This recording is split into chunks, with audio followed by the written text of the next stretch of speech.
Okay, Banshee, so we got our drinks filled up and we're ready for what you have for us today. Tell them. Actually, this is not for you. This is for me. What do you have for me today? Iron Mike, you're not ready for what I have for you today. Today, I'm going to be discussing the most well-known legends of Ireland, from headless horsemen to Irish men and women, vampires. I'm calling the police. With fairy children and shape-shifting animals in between. Ireland has it all. We already knew that. Well, we already knew that. They're top dog. They're the shit. Dogs. Like they're the shit. They period. are the shit. The first urban legend to cover is the dullahan, or better known as the headless horseman of Ireland. Dun dun dun. Not that bullshit headless horseman movie that's like based in New York. That's not true. Wrong freaking answer. Wrong. So yeah, the headless freaking horseman. In Irish, he is called the Goncan. Probably pronounced that wrong, but which means headless or without a head. The dullahan is said to be an unseelie fairy. So the unseelie fairies are a type of fairy that are known to be very evil and very dark fairy folk. And they're not friendly. Their purpose is simple. They terrify the humans that inhabit Ireland. Got it. Okay. And that's what they do. Good deal. The unseelie fairies are most commonly known as elves. But the dullahan is in fact human looking, without a head, of course. So the dullahan is known to be riding the most perfect, pure black stallion that has a long, black, silky, flowing mane. Mila? Is that you?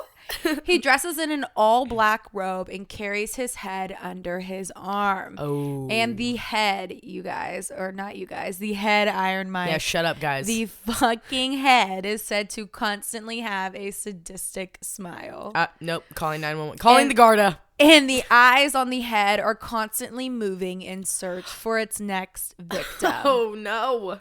He carries different objects that are all associated with death. Objects including, but not limited to, a whip made of human spines. Great.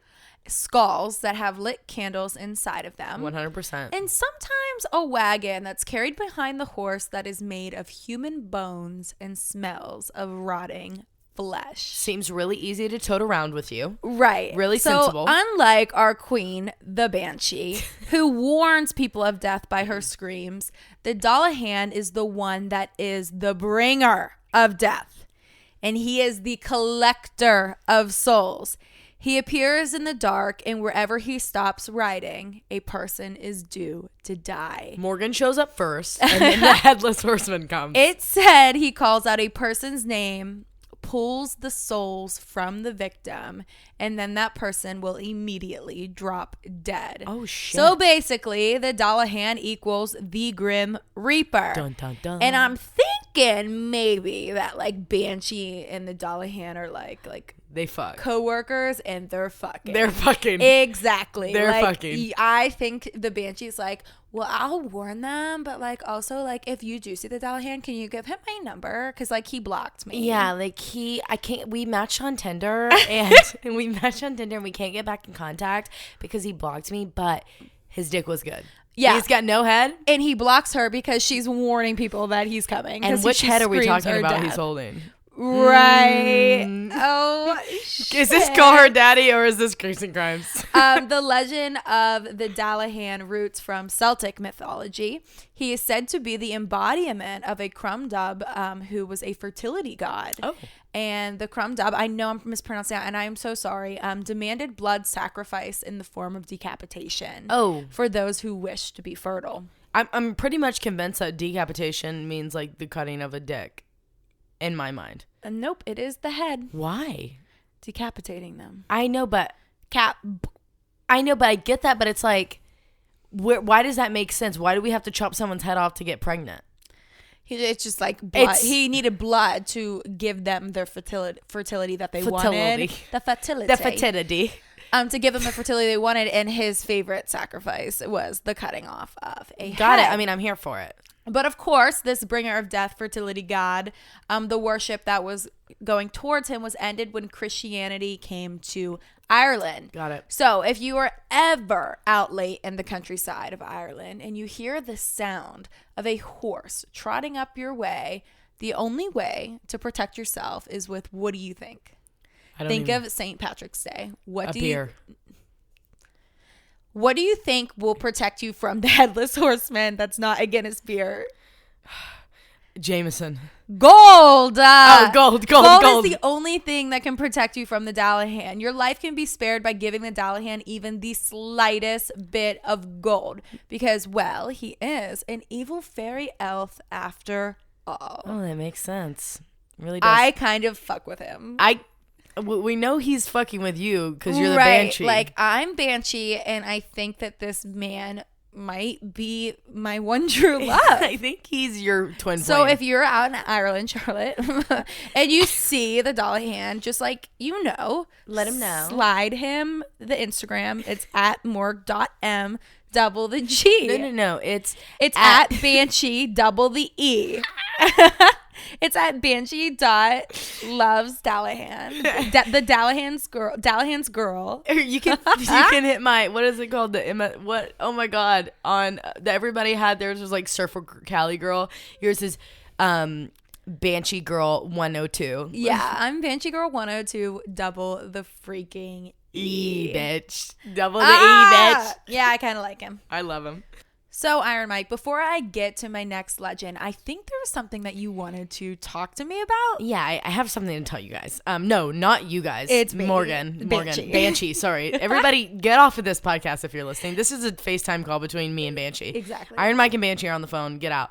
Okay, so the case I have for you guys today is the case of Darky Kelly. Ooh. Dorcas or Darky Kelly was a woman living in the southwestern region of Dublin, Ireland in the 1700s. Darky ran a popular Dublin brothel in the 1750s called the Maiden Tower Brothel in Copper Alley, which I've actually been to Copper Alley. You been to the brothel too, or what? I went to, now it's called Darky Kelly's. It's a bar or a pub now. That's crazy. Yeah. So for years, she worked as a sex worker, saving up all of her money so that she could buy and operate the brothel on her own. Hell yeah, girl. AKA a motherfucking hustler. AKA the motherfucking hustler. AKA she's that bitch. So the Maiden Tower was the most well-known and best operated brothel in Dublin at the time, attracting high-profile clients from all around Ireland. And this included the sheriff of Dublin at the time, Simon Luttrell, who at the time was known as the King of Hell. Oh my gosh. Not because of his terrible behavior, but because he was a member of the infamous Irish Hellfire Club. This club was, which you need to cover this. I'm only giving a little tidbit because I wanted to save it for you because it's wild. Oh my gosh. So next St. Patty's Day, I got you a case. The Hellfire Club. Yeah, the Hellfire Club. So the infamous Hellfire Club was founded in 1970. I'm sorry. I keep saying 19 because my brain does not work past the 1900s. No, because nothing existed. Nothing existed before then.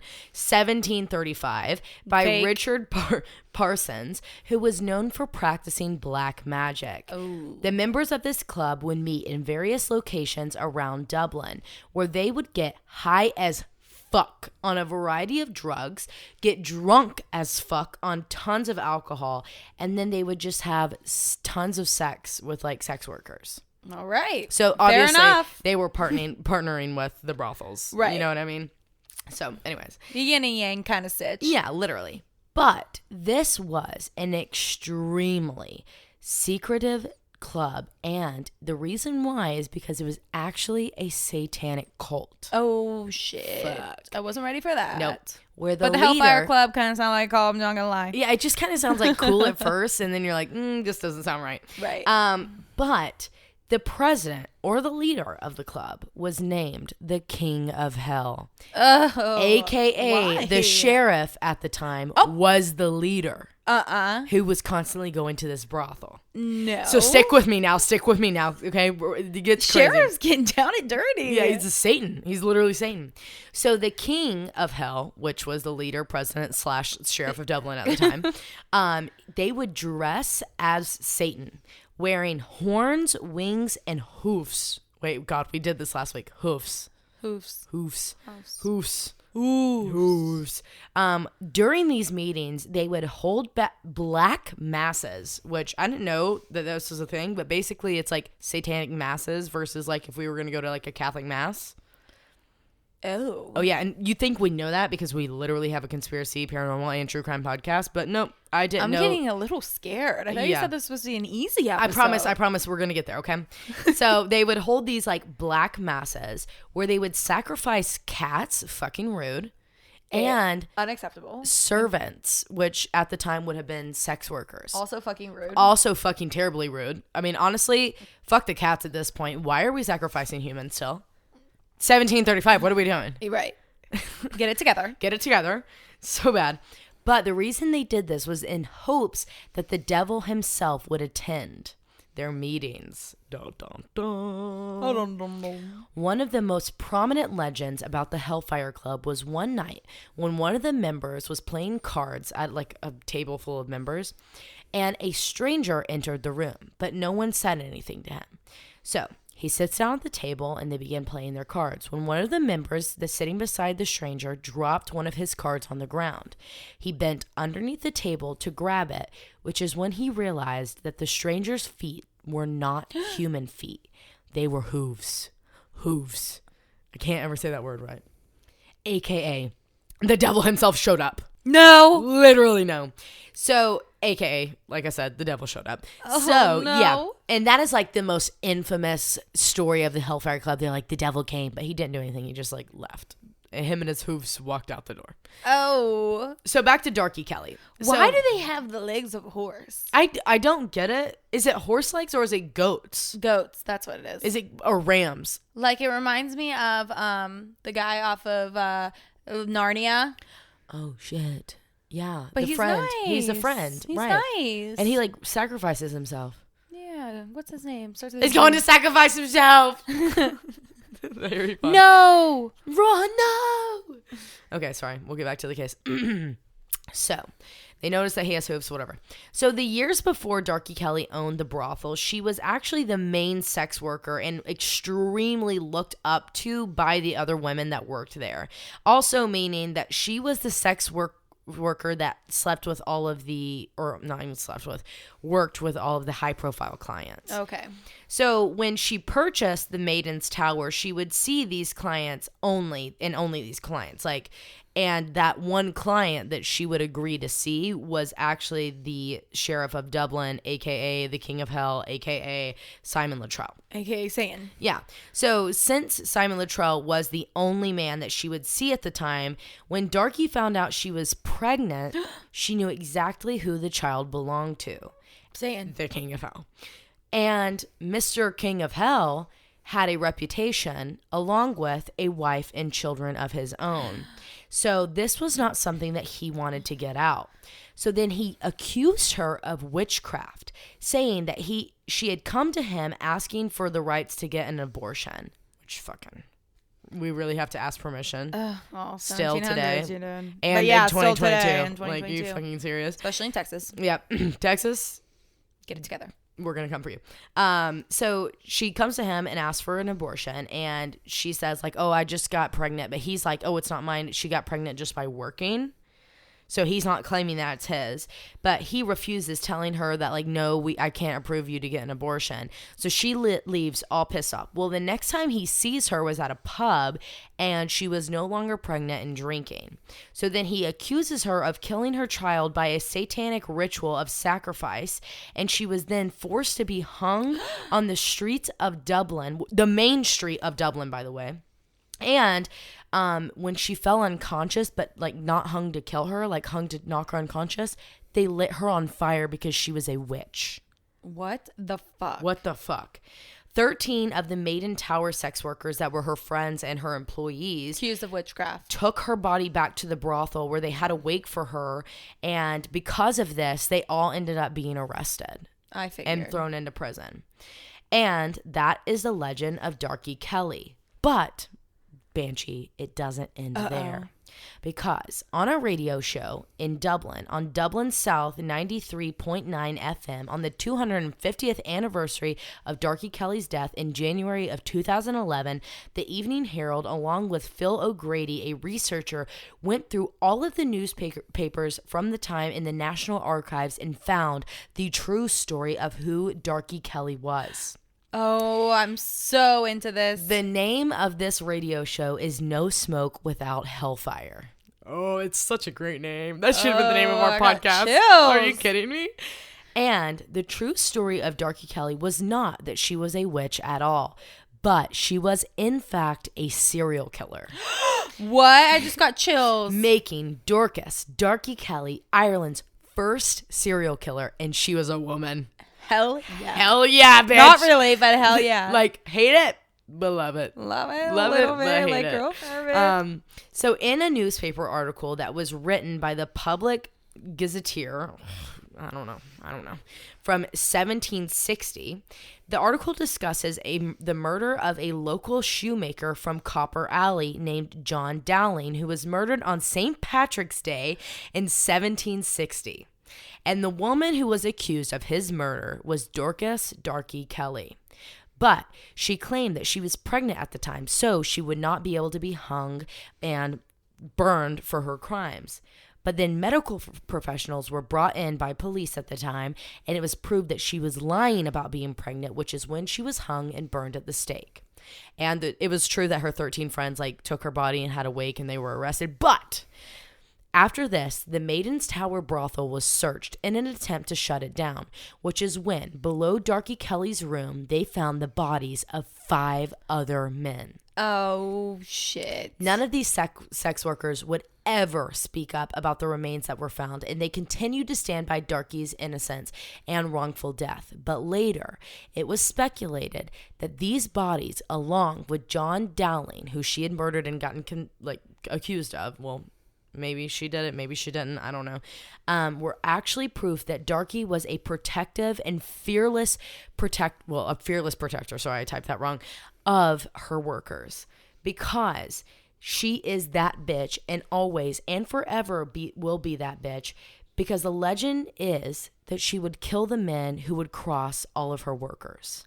So if they would fuck with her workers or harm them or, trigger warning, rape them, she would fucking murder them. Kill them. Or if they murdered him, yes. Hell, yes. And if they would kill them because they were getting attacked and accidentally stab them in the heart or something because they were getting attacked by these men, she would cover up their murders for them.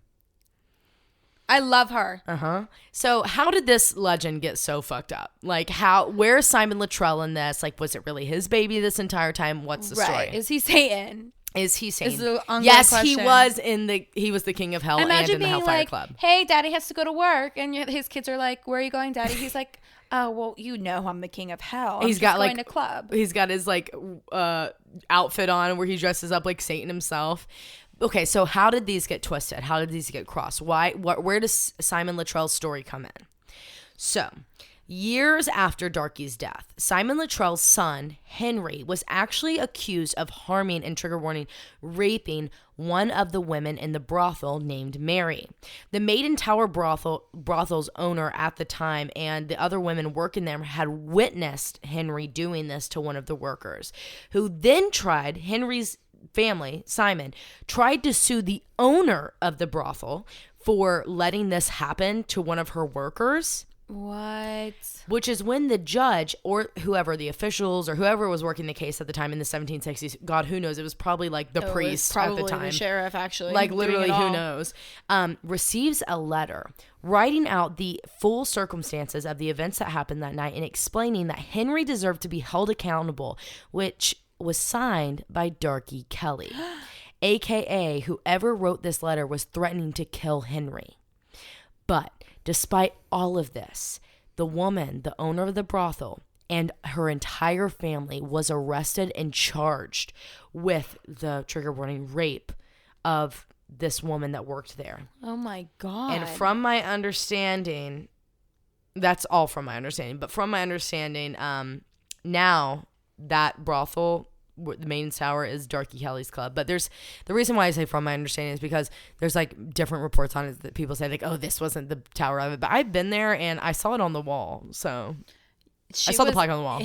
She actually saw. I saw it. The King of Hell there. I met at him the bar, and he actually told her this story. Yeah, he did. He told me Simon He Luttrell. said, "You drink like a buddy of mine named Iron Mike." And did you know he was in the Hellfire Club? Did you know Iron Mike was in the Hellfire Club? And also, I think your friend's name's Banshee, so we should hang out. Yeah. Exactly. And then the Headless Horseman showed up and said, did someone say Banshee? And then the Dullahan's there. And he's like, hey, who said Banshee? Who said Banshee? Where's That's my she at? bitch. She in the brothel? Does she work in the Maiden's Tower? Oh, my God. I love that. That's crazy. Is that crazy? I like that she was, like, protecting. I like that she was a serial killer. She was like with a Dexter. Purpose. Yeah, she was like a Dexter killer. Yeah. Which it's never okay to kill anybody. You know that. We think that. But if you're killing men because they hurt other women... I'm just kidding. We're just fucking around with you guys. Yeah, we don't know. On to the next, for me, for Banshee, Yes. is the Irish King Arbor Talk. And it is arguably the real story behind Count Dracula. Oh, shit. I'm so excited. Yeah. The story of King Arbor Talk starts in an area that's located between Dungiven and Garva. Still there stands a monument for the king. King Arbor Talk was strong and courageous, but as the story goes, he was of small stature, like possibly, arguably even a dwarf.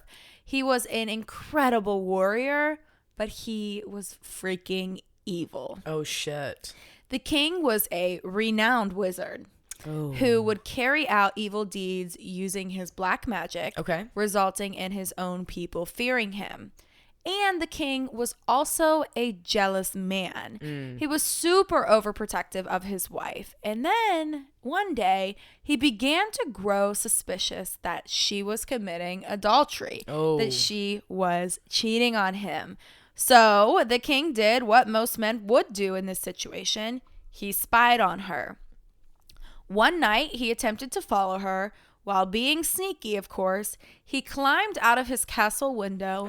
He slipped and he fell to his death. Oh, shit. The following morning, he was found by a castle worker who didn't really give a damn. Like, no one gave a damn for him in his clan. Like, everyone wanted him gone. He was evil. So they're like, hell yeah, he's dead. Yeah. So this castle worker finds him and, they don't really care. They're like, it's more of a hallelujah moment that they no longer had to be led by such an evil man. Mm-hmm. So they find him. The community buries him in a way that was fitting for his actions. Standing upright. Oh, fuck. The following day, the clan was in absolute shock to see that the king was alive and back on the throne. What the fuck? Lining up each clan member that buried him so horribly, slitting their wrists and draining them of blood. Eventually, the king started to demand the clan people to give him their blood as it was his only nutritious source. Oh. Out of terror, people started volunteering, but others were like, absolutely fucking not. I'm not giving you my blood. I don't think so. You're not going to literally kill me because you want to drink the blood from my wrist. You psycho. The ones who denied the king the king's demands turned to a neighboring clan leader, Cathan, asking him to kill King Arbor Talk. Cathan waited for the perfect opportunity and successfully killed the king. Ooh. They then buried him for the second time in the same upright position, only to find him up and roaming the next day. Guys, learn your lessons. Demanding for new blood. Oh, shit. And then the same thing happened for the third time. Cathan killed him. They buried him the same damn way, and the king rose from the dead. Guys, bury him vertical this time. Upside down. Wait, horizontal. Horizontal, yeah. Bury him vertical again. Bury him normally. Yeah. Eventually, Cathan turned to a local saint, Eogan, for help. And after listening to the story that Cathan was telling him, the saint Eogan prayed to God for some type of answers. He then turned to Cathan and said, "The king is already dead, so he cannot be killed again." No. Eogan then suggested to create a sword from a certain yew tree, impale the king in the heart, bury him upside down, and then place a large stone slab over top of the grave. Oh. And Catherine did just that. He built a sword. He stabbed the king in the heart. The king died. They buried him upside down, and they slid a large stone over top of him. Guys, stop. Jesus. No, it worked. The stone slab that covers King Arbor Talk's grave still remains today as a monument to the story of Irish folklore. It's still there. It is still Someone pick it up. It is believed that this castle, located somewhere between the towns of Garva and Dungiven, is the real Castle Dracula. And it is also believed that King Arbor Talk's body is still alive and starving underneath that stone slab. Oh, shit. Another still possibly alive blood-sucking vampire is the Dirk Dudette. I know I'm pronouncing that wrong. The Dirk Dudette. The dude. The Dirk Dudette. It's actually a woman. Oh, hell yeah. Dirk Dudette. It's actually a woman, and its origins start in the town of Waterford. And it was during a time that arranged marriages were the only type of marriages. Like, why? The Dirk Dude. Dirk Dudette. Dudette. That's it. The Dirk Dudette. Yes. Legend is the story of a beautiful woman ending with a terrible promise. This woman had fallen in love with a local peasant on a nearby farm. Oh. Almost immediately, they began courting. Get it, girl. Go court, bitch. And were so obsessed with talking about marriage and kids. Aww. And life was great until her father found out about what was going on. You see, her father was wicked evil, and he could care less who his daughter loved or what she wanted. Since she was a young girl, he knew that he could profit from his daughter's beauty. What the fuck? Every other father in Waterford wanted an arranged marriage between their son and this girl, and even adult men wanted arranged marriages with this girl since she was a young teenager. Fucking gross. The chieftain was known for his wealth. He was old. And when the girl's father got word of this, so the chieftain is a leader of a clan. Mm-hmm. When the girl's father got word that this rich ass man wanted to marry his daughter, he traveled to meet him and make a proposal for his daughter's hand in marriage. This proposal was land and money to him, not his daughter, in exchange to wed his daughter. Of course, the young woman was in distraught when she heard of what her father had done. Yeah. But she knew that she couldn't defy his wishes, so she had to leave her one true love, the farm boy boyfriend. On the day of the wedding, everyone was happy, except for the bride and the local farm boy. On that day, her true love decided that he would do whatever it took to get revenge. Oh, shit. Once married to the leader of the clan, the chieftain turned out to be extremely violent towards her, locking her away for days and sometimes weeks. She's so beautiful. I want to lock her away. What the fuck? She's so beautiful. Let me trophy her around, but also lock her away. And like, also dads, I thought dads are protective of their girls. When did that start? In the 1900s? This guy was greedy as shit. That's so fucking gross. Yeah. Eventually she gave up on this life that she was kept locked away. She stopped eating, she stopped drinking, and she ended up passing away.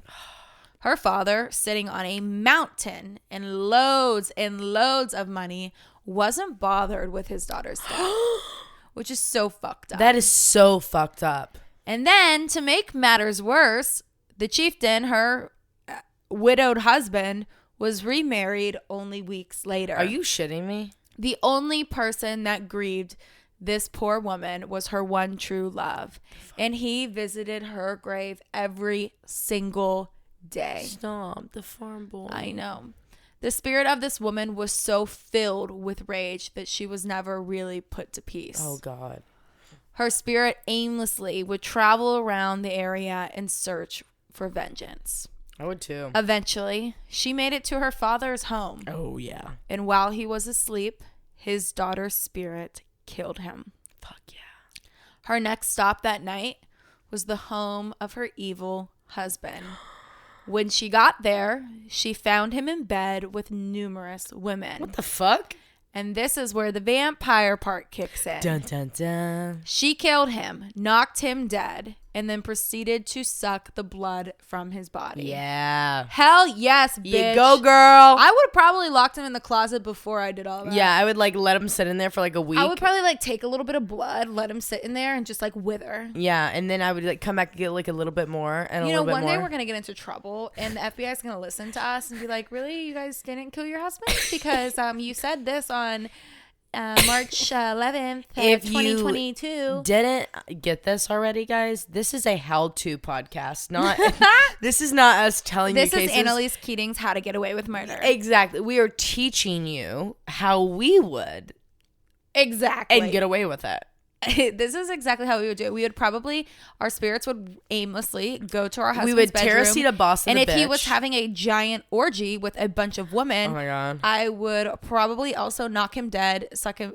I would let all the women go. Suck him. No, I wouldn't. I would suck him blood dry. No. Lock him in a closet. Should we edit that out? No, I'm leaving it in. You're going to suck him dry, but of his blood. Of his blood, let's be clear. Okay? I would also probably be like torturing him. I don't know. Yeah, maybe like a little. No, I'm not even going to go there. Keep reading. Maybe like a little. Maybe just like a little, and then I would leave. Yeah. So you're starving. You got blue balls. You're thirsty as fuck. I'm and sucking now you're your locked blood, in a fucking closet. and you're locked in a closet. Oh my God. After doing this, it was like a light switch clicked on in her head. She felt alive. She felt invigorated. I she feel for her. felt powerful. Yes. And she ended up with a hunger for blood that wouldn't stop. Oh shit. Not good. So she traveled around the Waterford area, luring young boys. Not young like children, but like young adult men, killing them and sucking them dry. Girl, we were so for you in the beginning. So it is said that even today, one day out of the year, the Dirk Dudette will use her beauty to lure young men into dark corners. She will then drive her teeth into their necks and drink them dry. Many believe that the grave of this woman can be found at a place called the Tree of Strongbow in Waterford, and that the only way to protect yourself, if you're ever in the area, if you're a young man, if you're a kid, but like if you're like an adult, like you're like a 18-year-old, if you're like 18 and above, the Dirk Dudette is like plus. 18 only, 18 plus only. That's this all. is explicit content here. Parental advisory. The only way to protect yourself if you're 18 plus is to put a pile of stones above this gravesite near this strongbow tree, which will not keep her there forever, but it will at least keep her there through the night that you're in town. Okay, what if you're there for 2 nights? Then you go back and you put more stones. Okay, but guys, I was so for her in the beginning. I was so for her cause. Well, like I was too, and I still am, because she was like so like. That's she was so fucked over. Right. Like, and her spirit probably just like grouped all men bad. Yeah. Well, fair enough. I'm just kidding. Fair enough, bitch. But like, like, did you really have to kill these boys that are just like stumbling out of the pub? They're just pulling them in dark alleys. Yeah. Like they're not as bad. Like what if they're just like kind of like the little farm boy? Right. And you're murdering them? And so actually before this whole one day out of the year, whenever she was like on her rampage and her husband died and her father died, she went on this rampage, killing all these men, and then she disappeared. Oh. And she was gone for years and years and years, and then came back to the one day of the year. So, excuse me, I wonder. We both are like not doing good with the amount of ginger beer we have in our system. I know. I wonder if the farm boy had either intervened or maybe he died and she stopped. Because he was there. But then I wonder if he was like, you're a little crazy for me now. I'm going to have to pass on. Yeah. Oh, that's so sad. Vampires, guys. It's a crazy love story. It's a Twilight. You never hear vampire stories. Oh, yeah. We never do. Other than we got the entire Twilight series. Yeah. You're so fucking crazy. We hear vampire stories all the time. Yeah, but like I don't ever cover vampire stories because there's not really any. And yeah, because they've all been turned into media. Yeah, that's true. Like, like we have like Count Dracula from... First off, Sesame Street, and then the new one with Adam Sandler, where he's what's the name of that? And Transylvania, Hotel Transylvania. Yeah, and the new, like Batman with Edward Cullen starring as Batman. And then I don't know how anyone could watch that movie and not see him as Edward. yeah, like where's Taylor Lautner in it? Bella, where you been, Loca? Where the hell you been, Loca? Exactly. If he's not in with Robert, I don't want it. Yeah, no. Logan watched it. He loved it. He said that it was more of a true crime show than a superhero movie. Oh, we would love it. So I guess we have to go watch it. All right, you're up. Fine. Okay, it's my turn.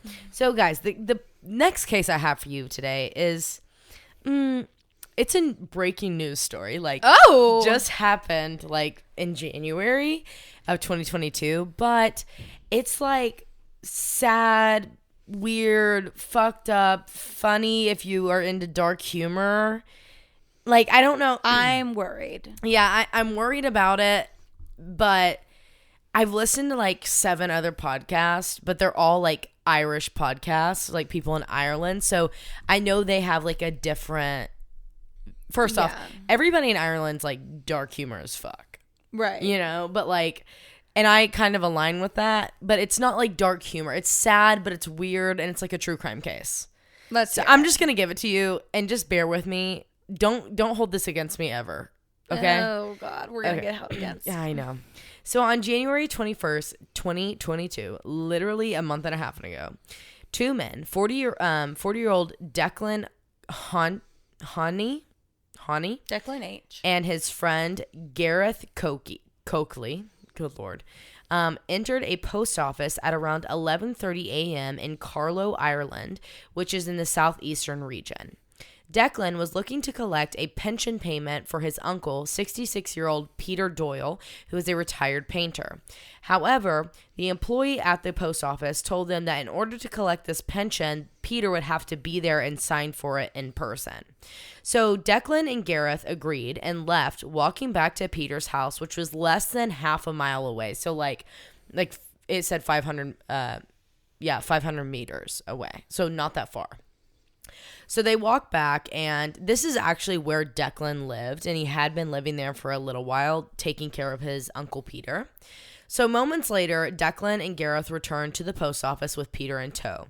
Peter looked completely unwell, so much so that Declan and Gareth were actually having to fully stand him up by like linking shoulders with him. And once the men were there, they were standing in front of the post office employee, and they requested Peter's pension again. But the employee knew something was off, so they asked Peter if he was okay. To which Declan responded, "Oh, yes, he's okay. He's just under the weather," which is why the 2 men were originally asked to collect the pension for him. But when the employee refused to hand over the check until Peter could respond on his own, both Declan and Gareth took off running, dropping Peter Doyle to the ground. Police were immediately called to the scene, where they discovered that 66-year-old Peter Doyle was dead. Oh my God. And possibly had been dead for hours to days before. They were carrying him dead into the post office to collect his pension check. Oh, and they didn't know? I'm going to get there. So when Declan and Gareth brought him in, they had covered his, like, he had a scarf on, so they, like, lifted it from his neck to above his, like, nose, and he had a hat on that was, like, covering his eyes. But an autopsy revealed that Peter had died of natural causes, meaning that there was no foul play involved. So after being questioned by police, Declan explained that the days leading up to Peter's death, because, you know, this is his nephew. Declan is his nephew. Right. He said that his uncle had been, like, completely unwell, saying that he would find his uncle on the floor beside his bed or often under it. And when Peter would be asked by Declan if he was okay, Peter would always say, like, "I'm in good spirits, I'm grand." This is Declan's account. I'm in good spirits. "I'm in great spirits, I'm grand," hiding underneath the bed. Hey, Uncle, you okay down there? "Oh, yeah, I'm in great spirits. I'm grand. I'm absolutely grand, son." Like, literally. Like, what is going on? So earlier that day, on January 21st, when this all happened, Declan and Gareth and Peter had actually gone and got a drink together. I think it was in the house. Like, they didn't leave because Peter was, like, not able to really leave and walk around on his own.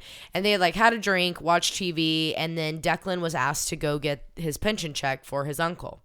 So Declan explained that Peter was like a tall and thin man. Therefore, it was really hard for him to get around in his old age. So anytime he would like need to walk long stretches, Declan would have to be there to like hold him up and like carry him. So whenever he came back to from the post office, was like, hey, they need you to be there. It wasn't a big surprise that Peter had asked Declan and Gareth to like aid him in getting there. Even though it was only like 0.3 miles away. It was like 0.328 miles away. I looked it up on Google Maps. Exactly. Yeah. I looked it up on Google Maps and that's what it said. So anyways, it just wasn't a big deal for them when they thought like, oh, he needs us to carry them to the post office. So Declan said that whenever they were just feet away from the post office, they were halfway over this like bridge and Peter went limp. So they assumed that he was just like tired from walking, but then now he later realizes that it was actually him dying when they were walking across the bridge. Oh my God. So the public... Wait, this is on the way to the post walking office. to the post... This is literally a month and a half ago that this happened. Like, I'm not talking like... this case is just wild as shit to me. This is in 2022, end of 2021. Yes. So he later realizes that, like, okay, like, he died at this point. Well, the public, not the pub, the public, the public and the community were like literally, no, not the pubes. We're going crazy and like accusing Declan and Gareth for murdering Peter. But the police at the time were like, literally, no, there's no foul play. He literally died of natural causes. But he's grand. He's grand. He's under the thing. He's grand. He's in great spirits. He's grand. So they're like, the public's pissed off at Declan and like, you murdered your uncle, and apparently like, the how uncle could you was not like know kind of thing. Yeah, and it was like a small town, so like all the people like knew Peter and all this stuff. So people were like fucking pissed off about this. So then Declan was jumped the night before the funeral, where he was a pallbearer. He was jumped outside of a pub, and he's like at the funeral. He's got this huge black eye. Oh, I'd be pissed now. So like I said, this happened a month and a half ago. So I actually saw this update today. Oh. That said that they're actually being reinvestigated. Oh. Because it came out that Declan had actually been forging checks from his aunt, the wife of Peter, that had passed away years before, and had actually been convicted of it years earlier. And actually he had just gotten out of a 2-year stint in prison due to drug-related charges, aka heroin, which is a huge issue in this area. And yeah. Holy shit. So it's like not a good case. It's like, no, it is a great case. It's a great case. It's gonna have great potential, like whenever it's all said and done. Yeah. But like, so did Peter like say, hey, I need to get my pension? Yeah, like, or was it so Declan says, like, Peter was like, hey, I need you to go to the post office and get my pension for me. After they had like a beer, and then Peter needed But like, when they're at the post office, they're not like, hey, Peter, like, what's your date of birth? What's the last 4 of your social? He just like had to sign for it. But he was dead. So he couldn't sign for it. And so did they get the pension? No, they ran because the employee was like, something's off. I need him to respond. And when the employee said that, they like bolted off Declan and Gareth. And they're like, that's odd. And then Peter's literally laying on the ground. And they're like trying to wake him up. Turns out he's like dead. Had been dead for hours to days. Poor man. Like literally, this is his nephew. Toting his dead body. How fucked up is that? I totally think this is sus. This is really sus. Like, I think you're right. I think it's going to be a really great case, and I can't wait to recover it again. Yeah, like whenever we can actually get all the deets of it, because a lot of it's actually being withheld by the police. Especially because this is probably a huge case within the public. Oh my God, people are losing it over there. I listened to like 2 different podcasts that are Irish-based podcasts, and they're in my source material. I can't remember the names right now for the life of me, because I've listened to so many Irish podcasts today about these cases. But yeah, I listened to them, and they like, there's this one quote from Declan, and he says, am I cuckoo? No, I am not. Oh yeah, you are, bro. Declan. If you're asking if you're cuckoo, you're a cuckoo. You're cuckoo. And first off, who the fuck says cuckoo? Cuckoo for Cocoa Puffs. Are you cuckoo for Cocoa? Are you cuckoo for Cocoa Puffs? Declan, don't sue us. Declan, don't sue us. But are you cuckoo for Cocoa Puffs? You said you're not, but we were just wondering.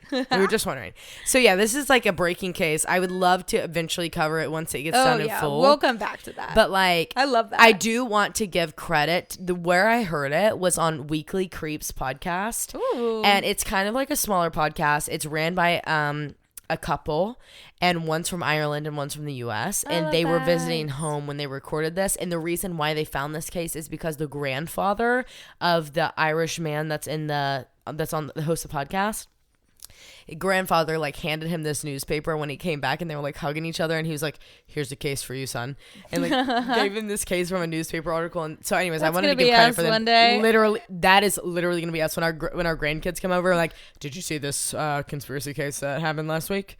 I know all my conspiracies are coming true, and I'm gonna literally be like, "Told you." I told you guys. You can refer back to episode 53. I told you that. Yeah, I told you that too. Anyway, so yeah, Weekly Creeps podcast, so good. Go give them a listen. I want to check them out. Yeah, you definitely should. You would love them. I love that. We'll revisit that one. Yeah, we'll revisit that one whenever it comes back into flow. But it's kind of like a fucked up dark humor one. But like also it's like sad because it's like literally that was a dead It's sad for person. Peter. It's so sad for Peter. But there's definitely some stuff. There's some potential here. Yeah. Okay. For sure. Next case for you. The next one I have is just a little itty bitty urban legend, and it is focused around the Irish changelings.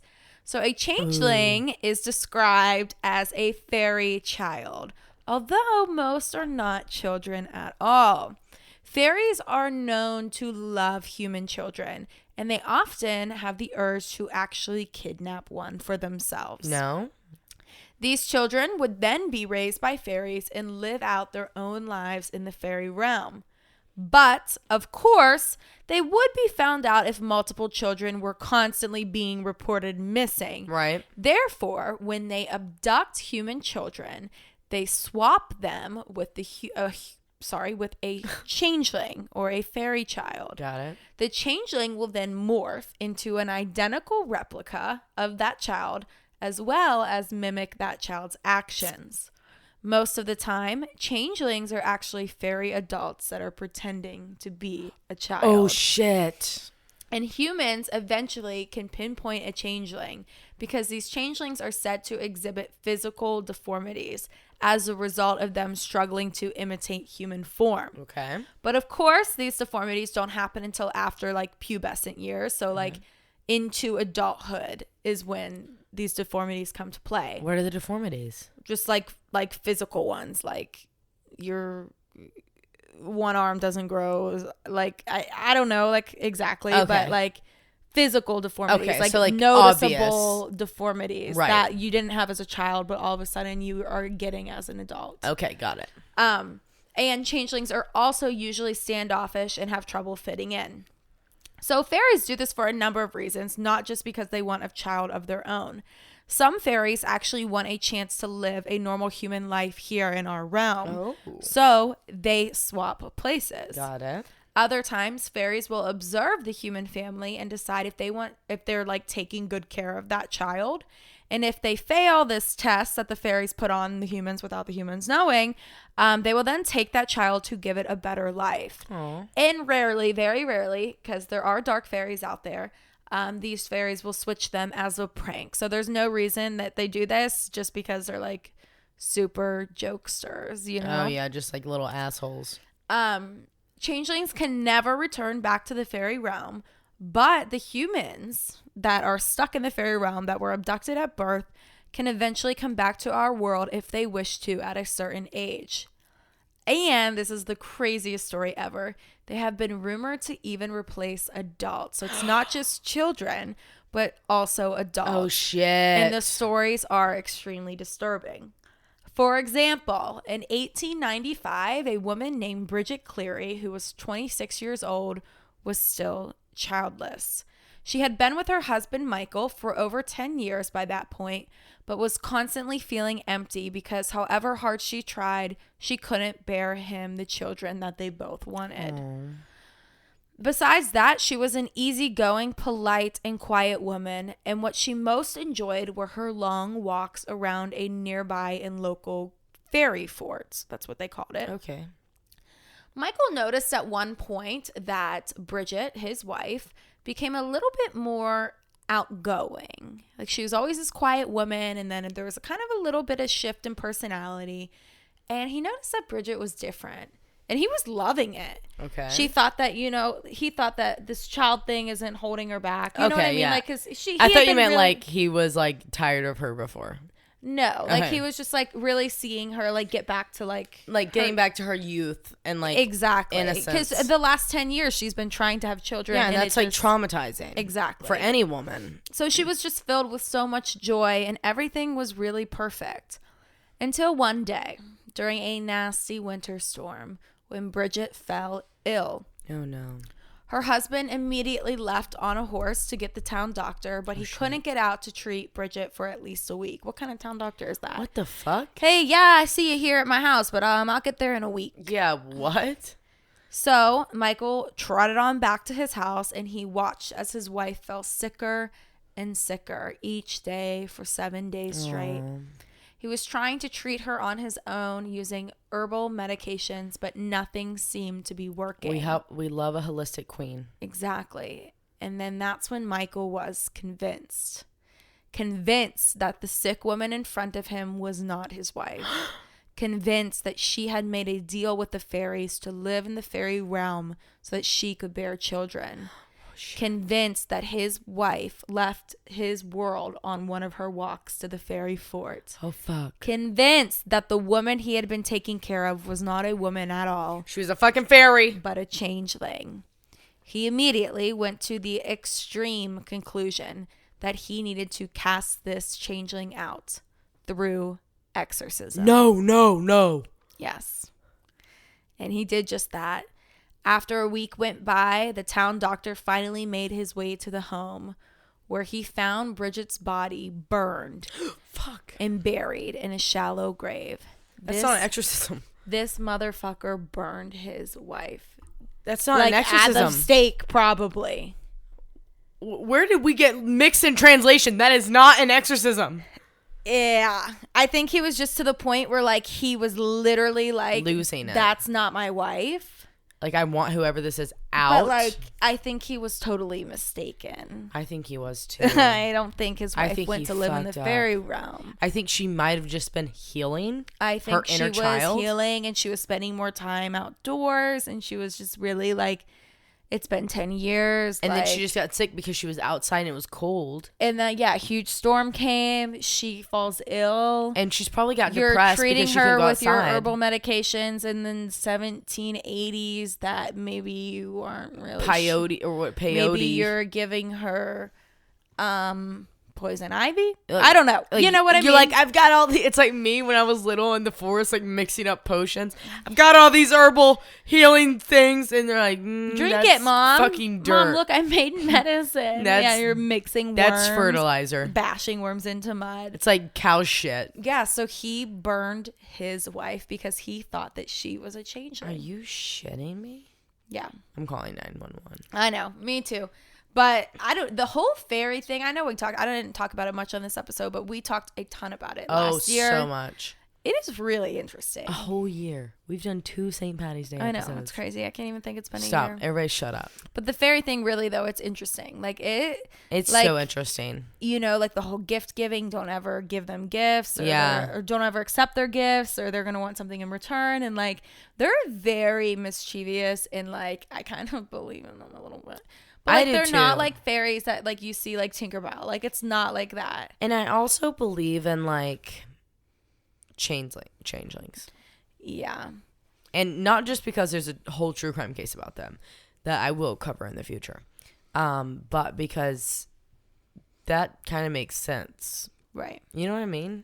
Right. Like, if they're like, think of like a fairy realm as like a different dimension. Like, if you think of it in like a science sense, like you think of it as like an alternate dimension where like these beings live and they have the ability to travel back and forth. I'm getting a little conspiracy here, but it's like, okay. You know what I mean? Like, they have the ability to travel back and forth and they see themselves as like protectors of human children. And if they see that they're not getting the life that they deserve or they're not being treated or properly cared for, they take them into their realm or their universe, and they raise them. And then other people, the fairies there, they're like, well, I want to try to live a normal human life. They watch us through like, a microscope every day. Think about like Ariel. Right, exactly. So then they come out and they just swap a baby. And That's so whack. They morph into them, and then they're literally, they age as them. And they live all the way until they die, and they can never go back. Wow. It's crazy. I think that's true. Crazy legend, that's for sure. Ireland's got some crazy ass legends. No, what is that about?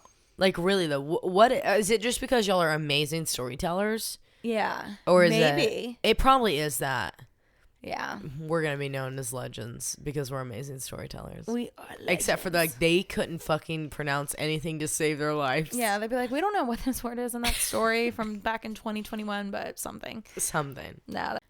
Seriously. Yeah, no, seriously. So the next story I have for you guys today is about the Colonel Thomas Blood. Ooh. Thomas Another Blood. blood-sucking vamp. Suck him dry. Not a vamp. This is more of like true crime. So just everybody hold on. So Thomas Blood was an Irishman born and raised in County Meath or Meth. It's Meath. I want to say probably Meath. Meath. Not Meth. Which is in Northern Ireland in 1618. Holy shit. Okay. So his grandfather was actually a member of parliament at the time, and his family was very wealthy, well known, and well off. The shit. So when the English Civil War, good Lord, sorry, began in 1642, Thomas Blood went to England in order to fight for Charles I. However, when it became evident that Cromwell was going to win the war, he switched to fight for his original enemy. In 1953, when Charles I was defeated, Blood was made the Justice of Peace, where he was gifted an extremely large estate in England. However, in 1660, he and his wife and their son were forced to flee the country back to Ireland when Charles II took the throne. Despite this, he later returned to England in 1670 with a fake name, which is where, after a series of events, he decided that he wanted to steal the crown jewels. Oh, shit. Yeah, that's a good one. Oh, man. Get set up, Banshee. This one's it. I'm here. Okay, so at the time, the jewels were kept in the Tower of London's basement under a large metal grill and protected by the keeper of the jewels and his family, who would live in the floor above where the jewels were kept. The keeper of the jewels at the time was Talbot, I think that's how you say that, Edwards. In 1671, Thomas Blood disguised himself as a parson or like a preacher or a pastor and went to see the jewels on display, which is where he met the keeper, Edwards. The two talked for a while and became friends before Blood left. Days later, Blood returned where he got friendly with Edwards' wife. Uh-oh. Scandalous. Yeah, during this conversation, Blood somehow became violently ill with a stomach bug, which is when Edward's wife asked him to come down to their apartment in the basement to recover and have a home-cooked meal. Mrs. Edwards took care of Blood for a few hours, and he even stayed for dinner before leaving. The next day, he returned to the Edwards home to gift them with 4 white gloves to thank Mrs. Edwards for her kindness, which I guess was like a big deal. Yeah. If anybody brought me gloves, I'd be like, go ahead and take them back. I'll take a gift receipt. Yeah, I would take a Visa gift card for that, but thanks. So the Edwards and the Blood family like became super close friends, visiting each other frequently and always like having meetings at each other's houses, like hanging out situation. And this is when Blood offered to introduce his wealthy nephew to the Edwards' daughter in hopes that they would eventually marry. The Edwards were so thankful and excited, therefore they agreed and set a date, which was May 9th, 1671. This day, Blood and his, quote, nephew and 2 other men arrived at the Edwards home around 7 a.m. While the daughter of the Edwards and the nephew of Blood got to know each other, Blood asked Edwards if he could see the jewels up close and personal, as he was now a trusted friend. Red flag, red flag, red flag. Red flag. Edwards was delighted to show them off and took Blood down to the stairs to the locked room, showing him the jewels. Once the grill was opened, Blood knocked Edwards unconscious with a mallet before stabbing him in the stomach with a sword. Oh my gosh. And why the fuck were we just carrying around swords? Probably stole it from the room. Right. So Blood took the crown, the orb, and the staff from the crown jewels, tossing them into a bag and even trying to cut the staff in half with a saw. Which obviously it's not going to work. It's literally gold. Oh my gosh. Which is when Edwards came back from his unconscious state and began screaming for help, screaming murder and treason. Treason! Like, how whack is that? That they were like screaming those two words? Like, right. Now it would be like, help! Like, not murder and treason. Right. Anyways, so Blood and the men took off running. However, Blood was caught and arrested. He refused to speak with anyone other than the king, a.k.a. Charles II. Uh-oh. Blood, as King Charles II was known for liking giant, bold motherfucking assholes like Blood. He, loved them. Oh, He loved shooting the shit with them. Yeah, he did. Yeah, he did. So the king sets up a meeting with Blood where Blood told King Charles II that he was a liar, saying that King Charles II was lying about the net worth of the jewels, saying that he knew they actually were only worth 6,000 pounds, not the 100,000 pounds that they were valued at. Oh, shit. He's calling him out. But then the two men became best friends, bullshitted this entire meeting, and ended up being like besties, in which King Charles II gifted Blood by pardoning him and then giving him a a ton of Irish land. It was like, go live in Ireland. Oh, here's he was you a bunch hiding of land. Something was going on. I think he didn't want anybody to know that the jewels were actually attempted to be stolen. So much, yeah. Right. Or worth so much. That's a good thought. I didn't think of that. So Blood actually became well known and loved around the streets of London and by the royal family, and later the other higher ups in the community. That's interesting. He died in 1680 at the age of 62 after being sick with probably some fucking plague that was going around at the time. And since that day, the jewels have never been stolen. Because they learned their lesson. And that's the story of the Irishman. Or they were probably Blood. moved. That's crazy. Dude, I went and saw the jewels, and when I was there, I was pretty much convinced that those were not the real. There's no fucking shot. No. Those are fakes that are in there. Yeah. Absolutely. They're like, this is bulletproof glass. When I was in there, you couldn't take anything in there with you. It was so protected. Serious. But when I was looking at the shit, I was like, there's no way this is real. Yeah. There's no way that shit's real. It's like the King Tut. But who thinks that what are the odds the one guy that got to steal them becomes BFFs with the entire royal family? Something and was up. The king? Mm-hmm. Yeah. That was odd. Yeah. All right, guys. I'm going to tell you guys my last legend, and this one is fun. This is the legend of the Puka. Ooh. The Puka is a shape-shifting creature that stems from Irish mythology and folklore. The Puka can either bring good or bad fortune to those that spot them. They are said to warn humans of future accidents, as well as harnessing humans for protection. So overall, all in all, they're pretty cool. They're pretty dope. Cool. The Puka are shape-shifting beings. Ooh. That's right. Ireland has their very own version of skinwalkers. I was about to say. They most commonly take the form of a wild dog with red eyes or a black stallion with yellow eyes, but have been noted taking the form of other animals like rabbits, goats, and even goblins and humans. Oh. When it's in its most common form, the horse, it's often, if you spot them, that they will nudge you as if they're inviting you to catch a ride or jump on its back. Got it. And they are known protectors in this case because usually they only pick up those that had a little too much to drink or are stumbling their way home from the local pub. So fuck Uber, call up your DD, the Puka. Oh, shit. Or maybe not, because once you're on the back of the Puka, they will often take you through a terrifying ride until dawn. No. Only to return you back to the spot that they picked you up, leaving you dazed, confused, hungover, and hurting. I mean, literally, nothing sounds worse. Right. Believers of the Puka will wear sharp items like spurs to protect themselves from a night of drinking. Ooh. While most are harmless, some parts of this mythical belief state that there's a small percentage of Puka that are evil and kill. Other stories say that the Puka hunt down people only to kill and eat them. But overall, the Puka is just a mischievous creature that likes to have fun and fuck with people. Ooh. So next time you're swaying home from the pub, you have two choices. Choice number 1, catch a fun midnight ride and end up at the pub in the morning to drink more Guinness beer. Like Iron Mike. Like Iron Mike would. Iron Mike's probably taken numerous rides on the Puka.